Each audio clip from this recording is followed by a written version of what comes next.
RSL Nation. Whoop, whoop, whoop, whoop, whoop. Oh, Hello, everybody. Hello. I'm still a little saddened after last night. I'm I trying to get can I over can tell. What the heck, guys? Come on. it. I mean, I didn't have to freeze my butt off. That's the good It thing. wasn't that cold. It wasn't too cold. It's just very sad. Just very sad. Very, but We'll talk about all our feelings. Ugh. This is going to turn into some kind of weird therapy session, RSL therapy session for all of us. We're going to talk all about that game. Basically, that's what's going to be the episode, and we're going to talk maybe a little bit about what happened in the other playoff games, just a little bit, maybe to get our minds off of all this. But we're going to get into this because, to be honest, you guys sent in a buttload of questions this time. A buttload of questions. I hope we have a buttload of answers. If not, we're gonna have a buttload of opinions. thank you for everybody that submitted questions. Thank you, literally, because you know what? This actually turns out to be one of the best questions that we've received so far. So thank you. Well, yeah, the best question segments we received, but it's turned out to be a favorite of a lot of people's. I was kind of against it for a while, but you guys really like it, so the show goes on. We'll keep it going. Funny? You know what's funny? You brought this up.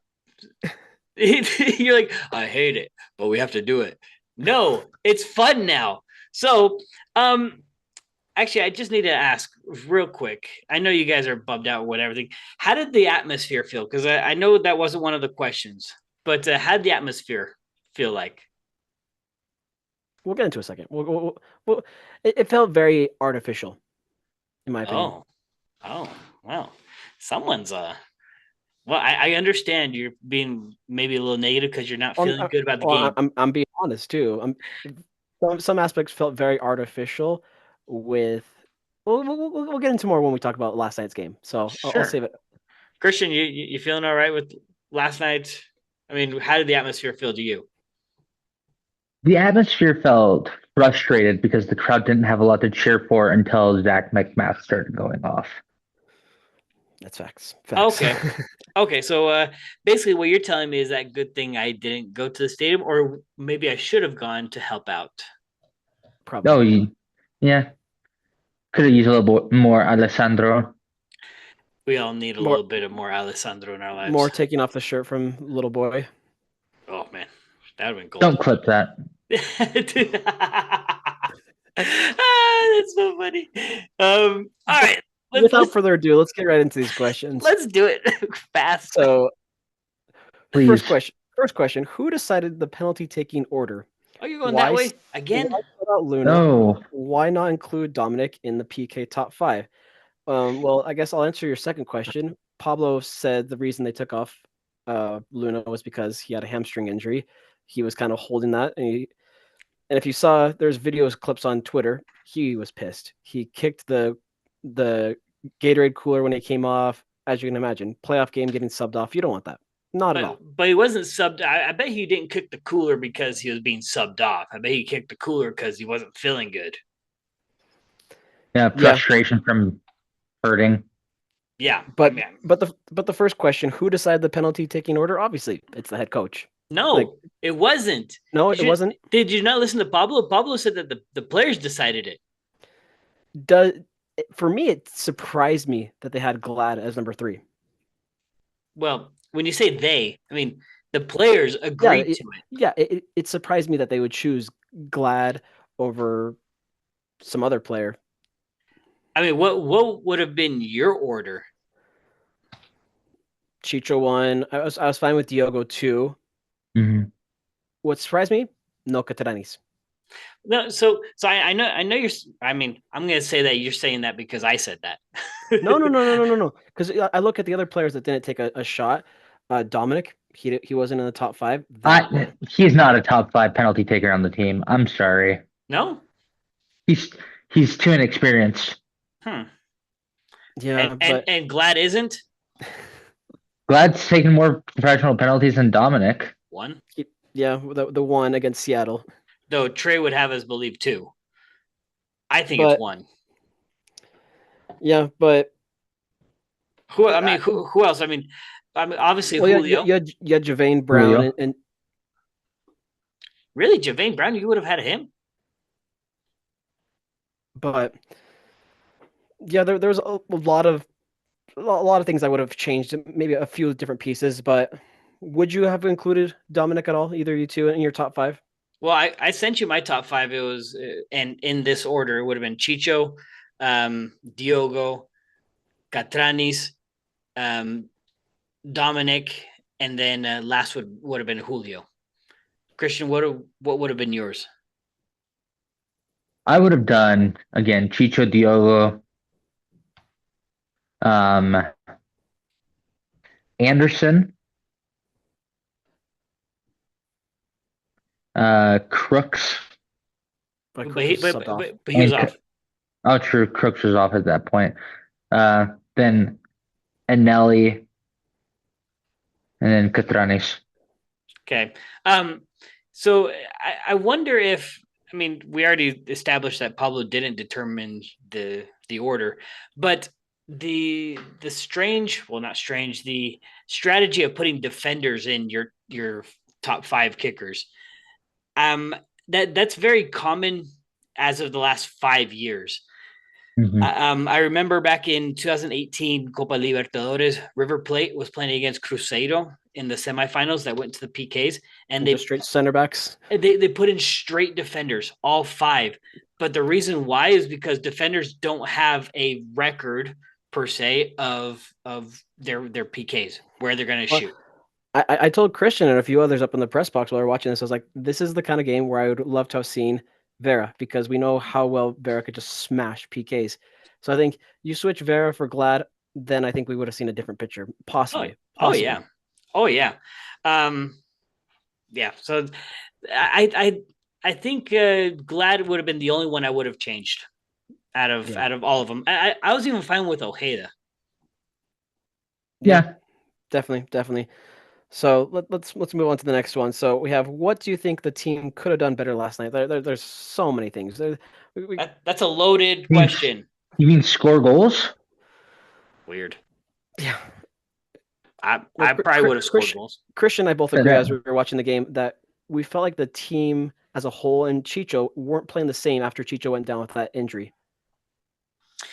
Someone made a funny observation / comment. I can't remember if it was on Facebook, Twitter. I can't remember, but someone's like, I don't know when Chicho is actually injured or not, because he got hit. That was a hard hit. It was a hard hit. Yeah. Yeah, he was down for a moment. The rest of the game, you could tell that he was feeling it. But it's almost like this is going to be the fanboy coming at me. It almost seems like every game he feels the effects of a hit. So it's like, at what point are we just gonna like either not move past him and say Julio's gonna start? But it's like, I understand he takes hits. He's the star. He's gonna take hits. But for sure, at what point is that just not gonna affect him? I know there's a Chicho question coming up here soon, so I'll leave my Chicho comments for that. In my opinion, there's a long list of things that we could have done better. But first and foremost, since this is a playoff game, don't be afraid to take shots. Like, test St. Clair and just do the best you can. He didn't break a sweat all night. He didn't. Not at all. Did you guys see how many shots we took in the first half? One shot. Well, the stat that frustrated both Christian and I was the 6 corners for Minnesota in that first half. Oh my gosh. We were just letting Minnesota just ride that corner kick that entire first half. So that's another thing that we need to fix fast moving into game 2 for Saturday. But yeah, like that's a loaded question. A lot of that could have been different last night. Yeah, I would say if we're gonna take one big one, take more shots, and I think Pablo mentioned it in the press conference.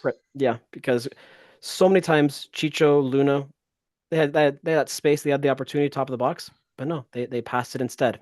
So a lot of passing. I can tell you, first half was a lot of passing, and not all that accurate either, which was another frustrating thing. A lot of cheap, easy giveaways. Yeah. How many times did I smack my hand on the table last night, Marcos? I'm surprised Christian did not make a dent in the table. Christian was this close to being kicked out of the press box. Yes. No, I kept it civil. He maintained himself, so civil smacking.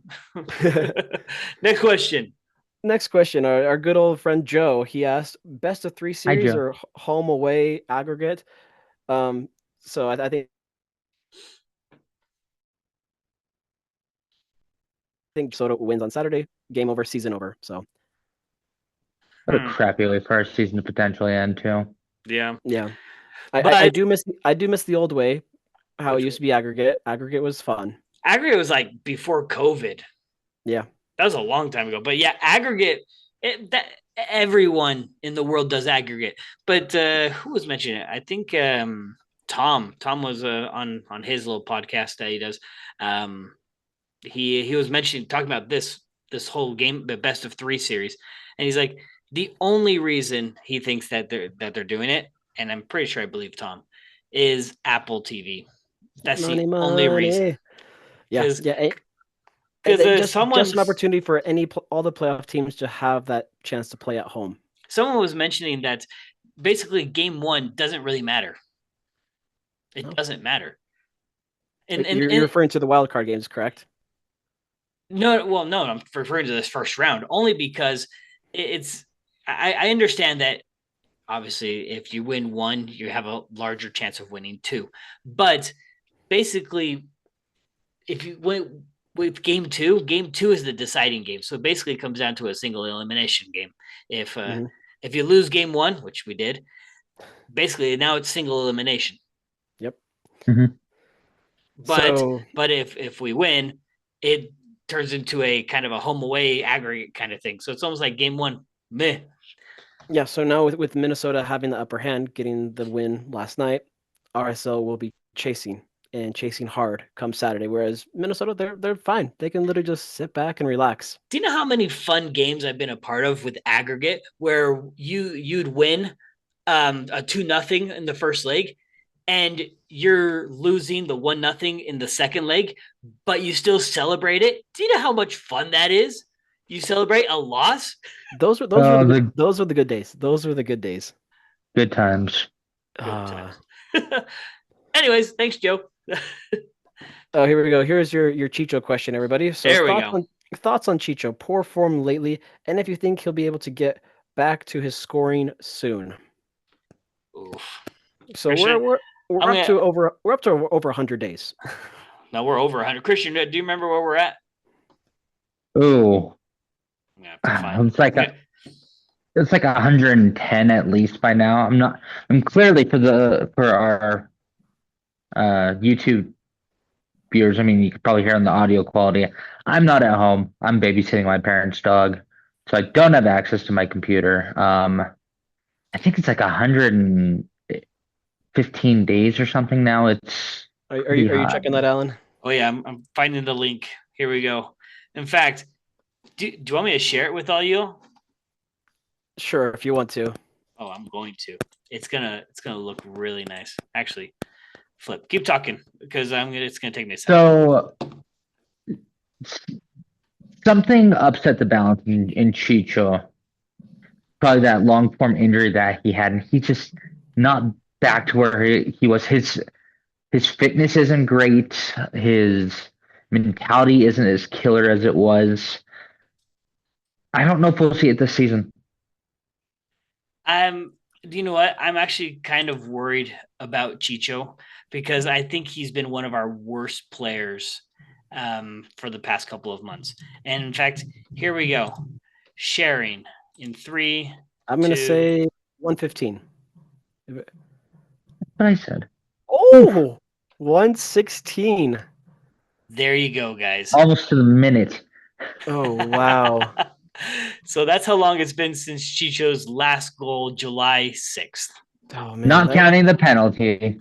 Yeah, the penalty doesn't count. It's not a goal. But in my opinion, this is a hot take for everybody. I would start Anderson Julio Saturday.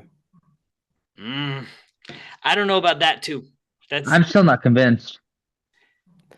I'm not convinced. Yes, we know the quality that Anderson Julio brings off the bench as a super sub, like that speed, that mentality.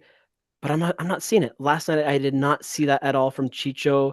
Just very slow, just walking. And when we had like that counterattack, he's all the way back, almost midfield, not helping out Dominic, not helping out Luna at all. So it's like, no. So, I think there might be another Chicho question in here, so we're gonna save more comments for that one. But let's go on to the next question because I think these are loaded.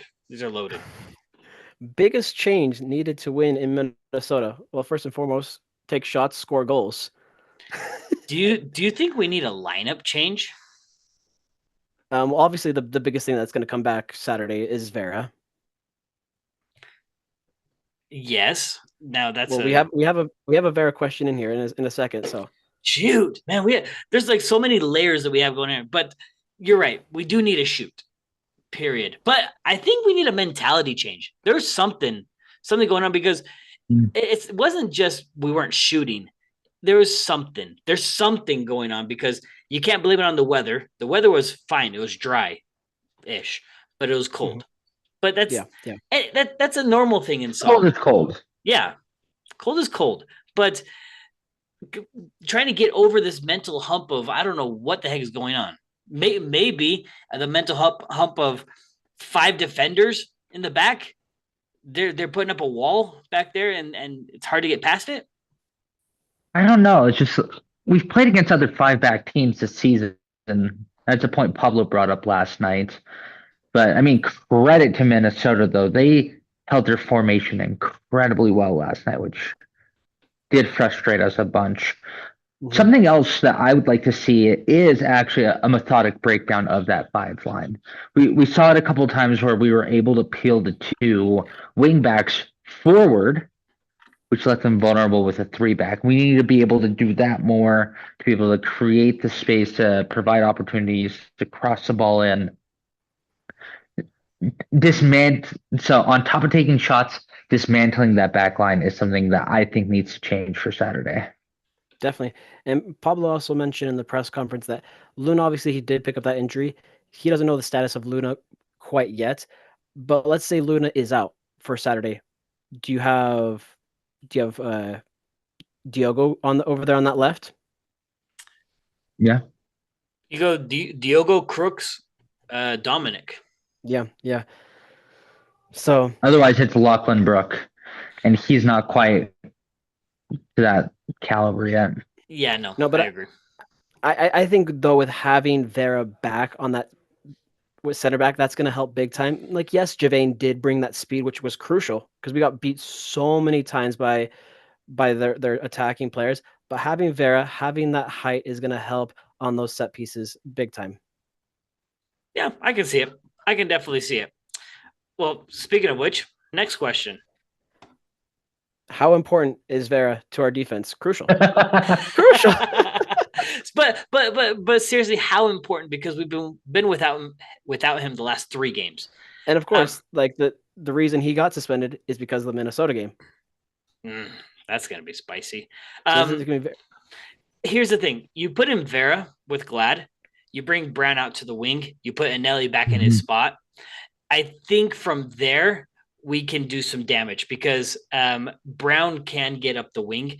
And I think we need some speed up on that wing because Anelli was fine. I had no issue with Anelli. It was when we took out Palacio and put in Brody in the right back. I was going to say when we had brought in Brody, had Anelli go back up there with Ojeda, I feel like that's when our midfield was kind of playing back to normal because beforehand we were just chasing. Anelli Palacio was just getting beat right there in that midfield. But having everything back to normal come Saturday with Ojeda and Anelli will feel just right so we can control that. I was mentioning in a group chat on Twitter that I get nervous when Palacio starts. I don't get nervous when Palacio comes in as a sub. That's just how I feel. It doesn't matter if doesn't matter that we are in the position that we were in last night where he had to play or had to start. I still get nervous. And so I think we do better with Palacio as a sub until he comes into his own. He's still young. but definitely Eneli Ojeda are staples.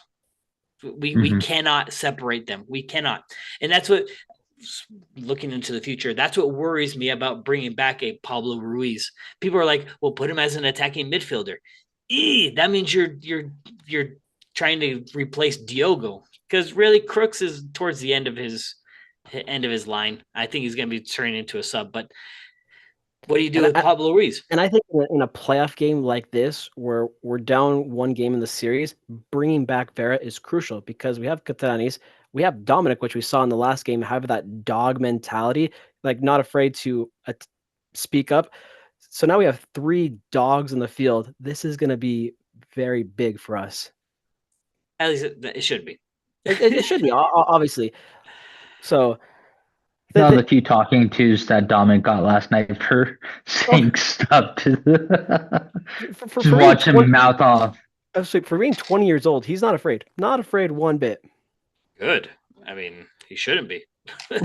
Flip. All right, bring us on the next question, even though it might be a repeat. This is kind of a repeat, but we'll just answer it anyways. So, thoughts on the PK lineup last night? Everything was fine, but glad. But glad.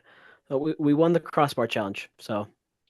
Yeah, we did. I want to give Ojeda a hug. Oh.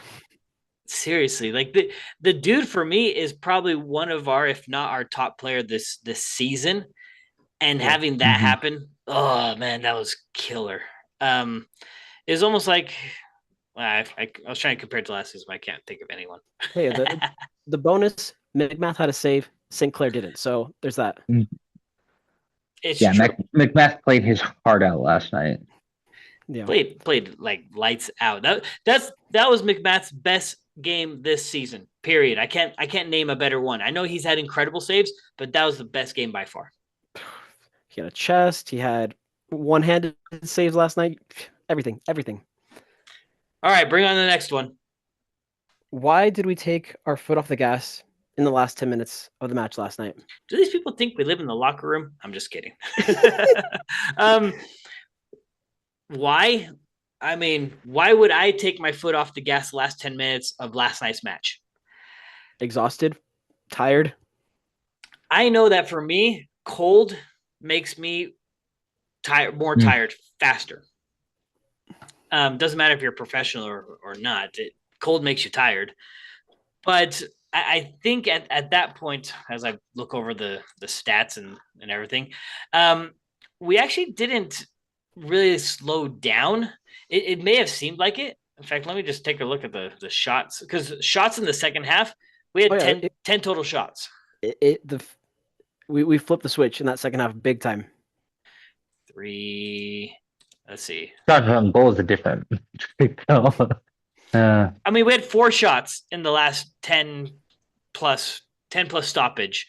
But I can see why that question happened, because there's only 2 shots in the 82nd and the 85th, and then there wasn't another shot until the 92nd. So it was slower. It definitely seemed, when we did take off Crooks, when we took off Luna, we had lost that momentum. We lost that energy, in a sense. Yeah, I mean, granted, Luna for his muscle cramping, for his injury, yeah. But I don't think it was necessary to take off Crooks. Even though he may not have been running and doing all that stuff, I think it goes back to his presence. Having a 6'6" guy sitting at your attacking midfielder is nothing small. Not at all. That was dumb. I'm gonna take that back.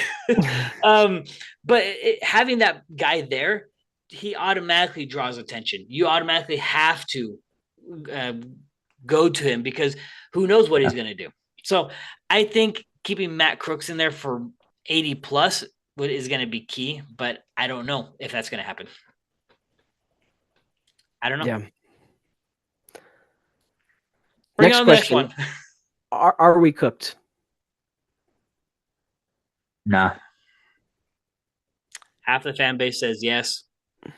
Half the fan base says no. I mean, I'm 50-50, but I'm leaning towards yes, because we've played Minnesota twice in the past month. Same result, 0-0. So you think we know what to expect the second time with playing against their 5-back, but we played the exact same way. Look, I don't think the team is cooked. I think the fans are cooked in the sense that they're tired of kind of just mediocre stuff the past 3 months, and they just want the season to end right now, because having this drag and having our hearts ripped out of our chests when we think we're going to do well, and all of a sudden, blah. I think the fans are cooked. The players and the team are still going to keep trying. I personally think that they can still do it. I have faith, guys. Goonies never say die. I agree. I mean, but it's true. I mean, I don't think the guys are going to quit. I think the fans are starting to fall off, though. I could see that. I could definitely see that. We just need to just still have that glimmer of hope that they can switch and flip things around come Saturday. I'm excited for this next question. Bring it on, because I think there might be some spiciness. It's time. It's time. Here we go. If we get knocked out first round, will it be time for Pablo to go? This question is always lingering. It's a lingering question. I'm gonna say no. Okay. The only reason I say that, because there's been times this season where we haven't believed in Pablo, but he's shown improvement from last season. I have a feeling some people are going to disagree. Like, yes, I still see him as like a friend, a buddy, sometimes not a coach. I would still give him one more chance. Look, where did we get knocked out of the playoff last year? First round. So if we get knocked out in the first round this year, what's the difference? They do make a good point. But I don't think he's going to go. I mean, one, because of contract. Two, because he's not doing a bad job. We have to keep in mind we have to look at the big picture. The season we ended third in the West. That's what I mean. Because we ended third. We qualified for CONCACAF Champions Cup. I mean, definitely give him one more season. I think give him one more season, but I think after next season, it's burned out. We've burned out all his juice that he has. I think it's gone. I don't want us to be turning this into a Peter Vermees or something like that. No. Ew. No, I don't think RSL as an organization would ever do that. I mean, even they tried to do that with Jason Kreis, and Jason's like, nope. I know where my limit is, and so you can't be beating a dead horse until he can't go anymore. So, yeah, if Pablo does the same thing, gets knocked out first round next season, then I think time to hang it up. Yeah, I agree, and that's what I think he did the same thing with Colorado. So, yeah, I think that's perfectly fine. Perfect. Next one. Do we really have what it takes to go deep in the playoffs? Yes. We have good players. Absolutely. So yes, do we have? This is a yes or no question. So this is a closed question, guys. Ask us open ended. Do we have what it takes? Yes. To go deep? Yes. But we could win the whole thing. We could. I agree. But will we's another question, though. Will we? And that's where we don't want to, as fans, we try not to be pessimistic, because we're like, we want our team to do the best that they can. But at the same time, we have to be realists. But what is being a realist at this point? Is it saying, you know what, we should actually lose this series because, you know what, after the series, we're cooked? Yeah. Because the next round is probably going to be the Galaxy, and the Galaxy beat Colorado 5-0 in the first game. It's true. So do we have what it takes? Absolutely. We have the skillful players. We have a great midfield. We have a good attack, but everybody needs to be on the same level and put forth more effort than they did last night. Yeah, there was something missing. All right, bring on the next one. So why do you think our attack is struggling so much recently? What's recently? Because I think as of July 6th, our attack has struggled immensely. So yeah, like have we had a hat trick this season? Two. Yeah, Chicho has 2 hat tricks this season. And that's it. That's it. Well, there's 6 out of his 17 goals in 2 games. Which, by the way, people, I have a strong opinion that it's very. I don't think people will like it. Chicho, I think I've already said this before, is not as a prolific goal scorer as we think he is. Even though 17 goals is a lot, like we just mentioned, 6 of them were in 2 games. So that means 11 of them had to come in the other, I don't know how many games, 30 games or 28 games or something like that. So it's like, if you're saying that 11 goals came from that means he's averaging roughly about half a goal per game. But if we're averaging, obviously, his last 3 months, which is a 0.01, I don't know. I think the fact that Chicho is so his motivation, it seems, down, I think that drags the attack down. Mm-hmm. And along with that, since we've lost that momentum since July 6th, it's just been, I guess, no ganas, no desire to take shots. Nobody has the right head there. So actually, and I think I mentioned to you today, Marcos, in a quick message, I think that even though off the field they treat each other just fine as friends, I think on field, when we're in the attack, I think there might be some kind of hesitation on taking shots because of what has been said in the past, or frustrations that have happened on the field. Where, for instance, Chicho rips a shot, shanks it, and Luna on the side is like throwing his hands up, like, why didn't you pass it to me, kind of thing. Or Luna tries to do his thing, and Chicho or someone else kind of just throws up his one arm, saying, this kid is trying to do something that he knows he can't do. Does that affect? Well, and it seems like also ever since July 6th and all that, we've seen more, I guess, I don't want to say Chicho having his tantrums at the referee and wanting his way for all these calls. And I think that kind of alludes with it, and with him getting upset more at his own teammates. I think that's Chicho just acting out his frustrations, taking out his frustrations on others. Yeah. I mean, it's nothing easy to be in the position that he's in, being a DP, being expected to score, being expected to lead this team, and in the end, not being able to help out as much as what we thought he would help us out with.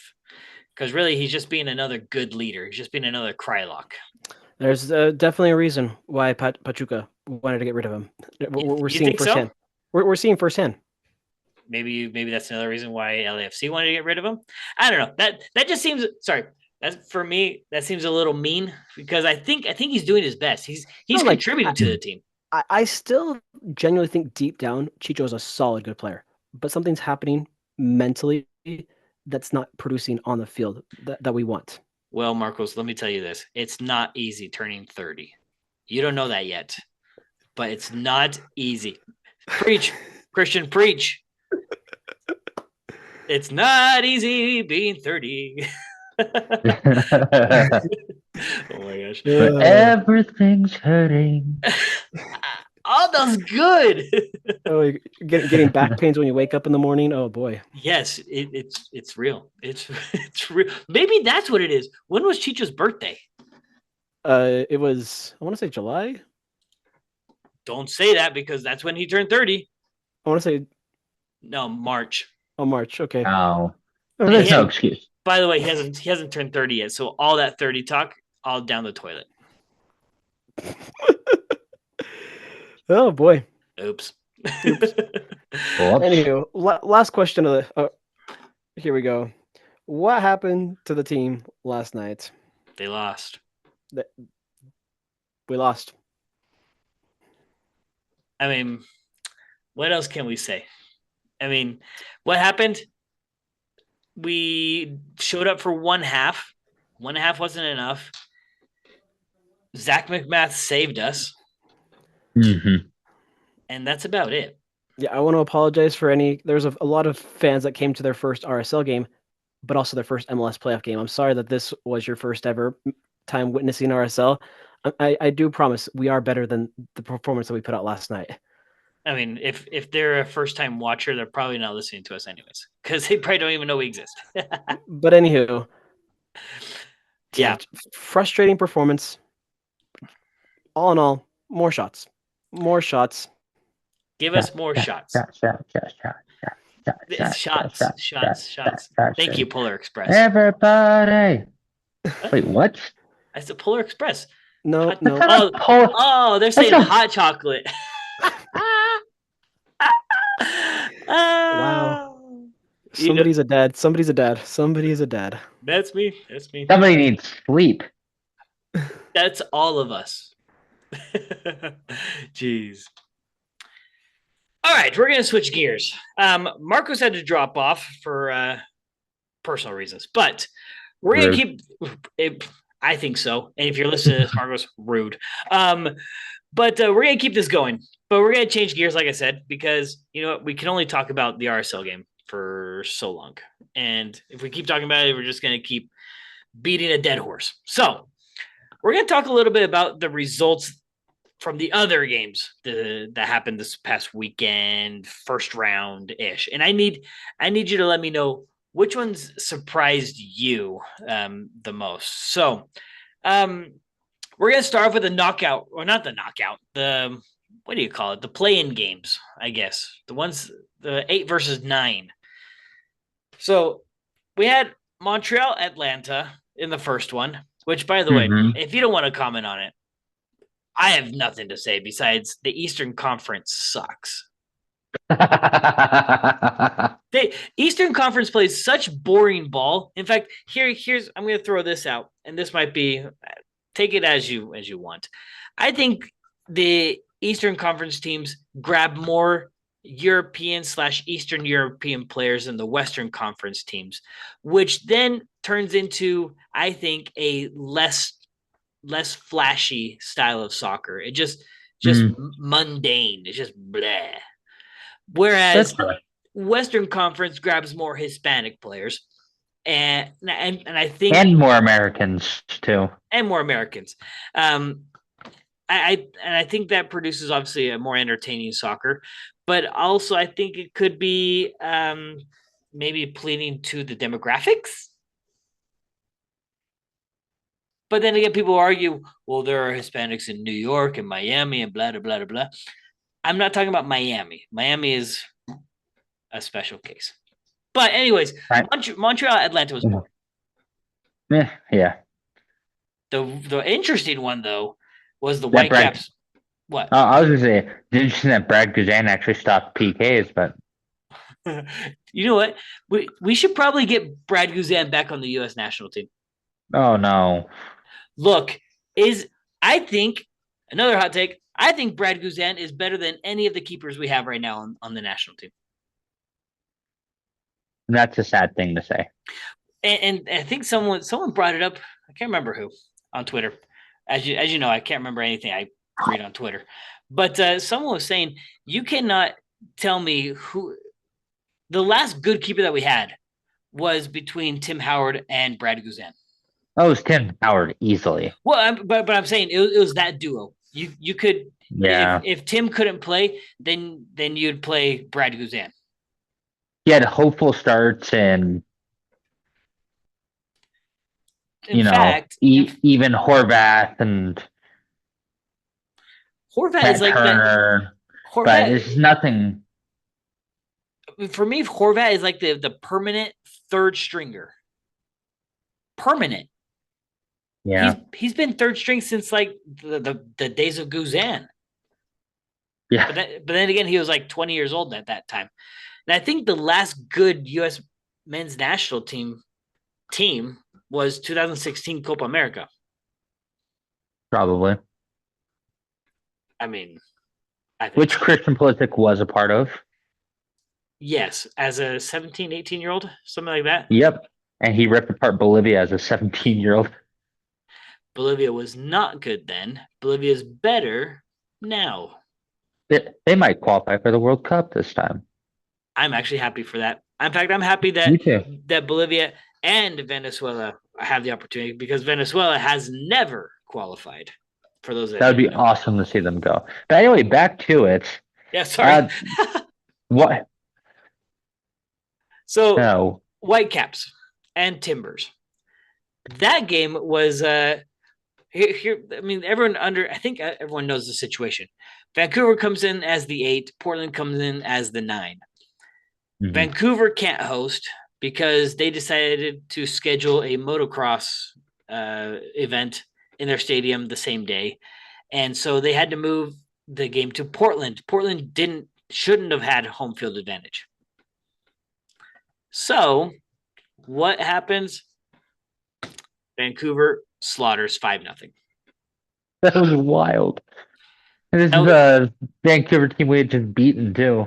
And that's what scares me too, because in fact, was there a hat trick in this one? Yes, there was. Gauld. Mm-hmm. Gauld had a hat trick, and Gauld came in as a sub in our game. He was just coming back from the Scottish national team. And if he would have started in our game, I think he could have done the same thing. Possibly. He is over the top with confidence right now. Yes, but that confidence didn't go very far because, they lost to LAFC. So, yeah. And I guess that was one of the games. Let me go by round here. They lost 2-1 to LAFC, but in LA. That's impressive. And Gauld scored the lone goal for Vancouver, but in the 95th minute. So Vancouver can make noise. Mm-hmm. Can just like RSL can make noise. It's all about the mentality. But this first round, the game ones, what's a game that stood out to you out of 1, 2, 3, 4, 5, 6, 7, 8 games? It's got to be Columbus, New York. Yeah, gotta be. Yeah. Every other result was the expected result. Nobody had New York beating Columbus on their bingo card. And on top of that, with New York being on the road, that's what throws off all of this. And in fact, Marcos was like, "Well, I guess we're not the only one having a bad day. Columbus also had a bad day," and that's going to throw them for a loop, especially with them being one of the favorites behind Miami. The Miami game, though, surprised me a little bit because of how much they struggled against Atlanta. It was only 2-1. Mm-hmm. But I mean, I'm not terribly surprised. Miami's defense is mediocre at best. Their attack is elite, and it's not just Messi and Suarez. I mean, Comanche's been good. Diego Gomez, who's has been so good. He's in the running against Diego Luna for Young Player of the Year. But like they have such a high octane offense, but their defense is not good. Drake Callender is not a good goalie. I will repeat that again. Drake Callender is not a good goalie. I will say this though. I think Guzan is getting his revenge against Messi. I don't know. Did you watch the Miami game? I saw bits and pieces. So Guzan either shot blocked or slid in and took the ball away from Messi like 3 or 4 times. And these are like shots that Messi normally makes against mediocre keepers, kind of like Guzan. But Guzan was like on fire. In fact, I think he won man of the match for he had 9 saves. Yeah, 9 saves. This game should have ended 4-5 to 1. Yeah, that was nuts. Now, the other game that kind of scares me, and we made mention of it a little bit earlier, was the Galaxy and the Rapids. 5-0. How in the world, if we get past this round, how are we going to line up against that Galaxy team? Well, I think we have a defense that's much higher caliber and quality than Colorado's. We have a better keeper core. We can't score goals, and we're going to lose the game 2-0, right?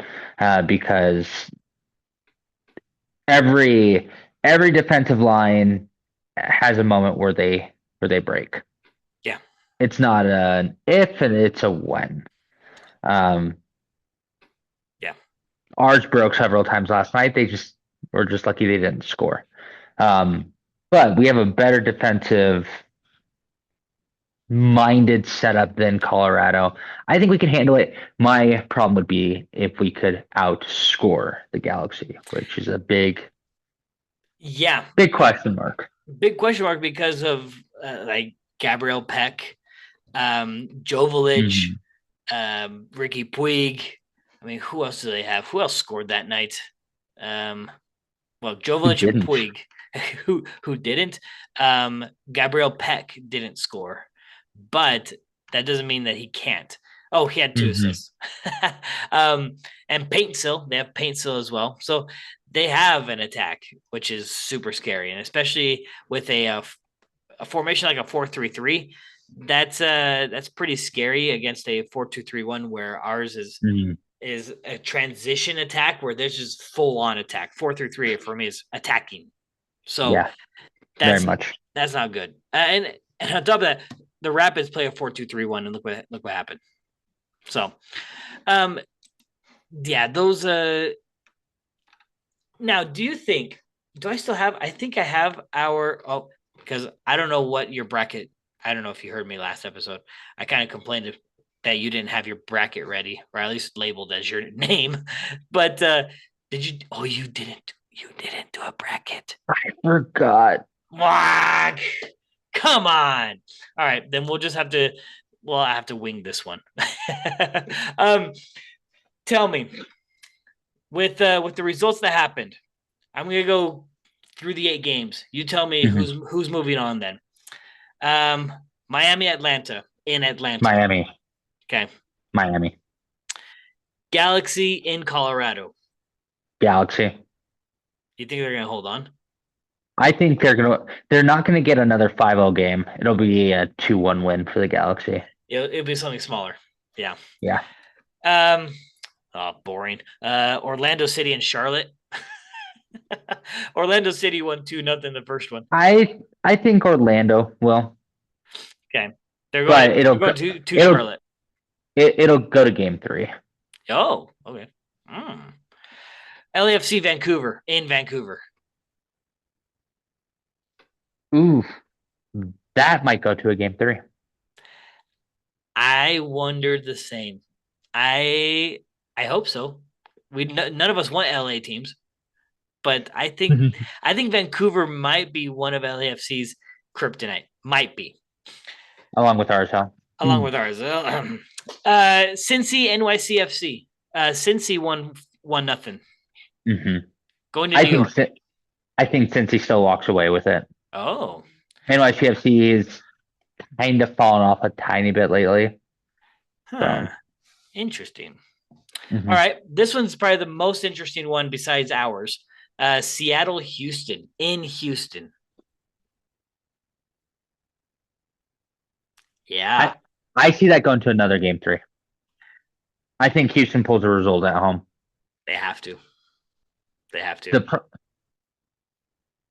The problem, though, they're going to have to do it without Carrasquilla. That dude literally screwed his team over, I think. So. That was a soft red. It was a red nonetheless. Yeah. There was a couple other reds that happened in the other games that I zero agreed with. I can't remember which game it is though. But when I figure it out, I'll let you know. Last one. Columbus and New York. In New York. Goes to game 3. You think Columbus is going to turn it around? I have a feeling that New York is going to park the bus. Oh, of course you're going to park the bus. But go to PKs. But Cucho's going to just hammer at the door. All right. Whatever you say. Whatever you say. All right. Without further ado, we're going to get to our game. You know what that means? Mm-hmm. Prediction time. All right, lay it on me. Oh, man. Honestly, I'm going to give a 50-50 here. We either win 2-1 or we go to PKs again. We're not going to lose outright. Okay. So 2-1 win, or we go to PKs and we win? I don't know. Oh, okay. I'll go with 2-1 for you. We'll Perfect. keep on the positive. I am going to turn it over to Marcos. Marcos, go ahead. Thank you, Marcos. So here we go. We have to get this. We have to. I think our midfield and our 3 attacking are going to be our driving force. And so with that, I think you're right. I'm going to go with a 2-1 victory as well for RSL, but only because of our midfield. They're going to be driving us the whole time. And it's going to be Diogo, Crooks, and Marchuk that are going to be driving us. Obviously, hoping Diego is feeling better. But we have to do this. We have to. And if we do this, who knows? Maybe I just might shave my head. What? There's nothing left to shave. What are you looking at? There's nothing left to shave. What are you talking about? There's stuff. There's stuff. That's a dusting. Oh my gosh. All right. I need your opinion. Real quick. Because we already talked about it, but I'm going to ask you in public.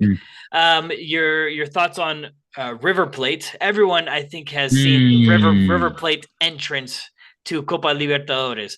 I guess I need to exit. Yeah, and their subsequent exit. But I need you to let me know. I know it's not possible here in the United States. I know. But was that a little too much?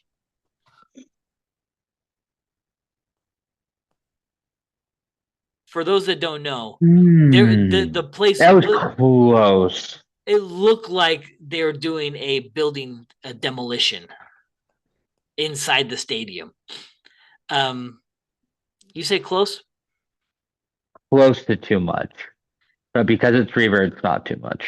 Oh man. I was so happy. It had me let's say this. I saw it when it happened, like I was watching the game.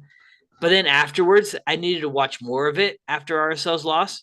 And so it just made my night a little bit better. Hence why I quote tweeted it and whatnot. But that brings me to a point, maybe real quick, and we'll end it on this. We need some streamers. We need to be allowed to do something in the stadiums, man. Yeah. Something. Maybe smoke bombs or... I need flares. We're not getting flares. We're not gonna get there. All right. Well, Christian, it's been a wild one. Yeah. And might have been a little bit shorter than normal, but that was just a lot of questions, and we love it from you guys. We really do. So with that, I was gonna ask Marcos to send us off. But Christian, do you want to send us off? Sure. Follow us on Apple Music or Spotify, wherever you get your podcast, and don't forget you can watch the recording of this also on YouTube. Follow us on Instagram and or X, formerly known as Twitter. And if you see us at any of the games or events, come and say hi. We'd love to see you. And don't forget to continue to send your questions in. And also want to pose this question, y'all. What do you want to see from us in this offseason? Oh. Let us know in the comments. I really want to see that answer. Well, your answers to that question. So, all right, guys. With that, hopefully see you next week. Bye.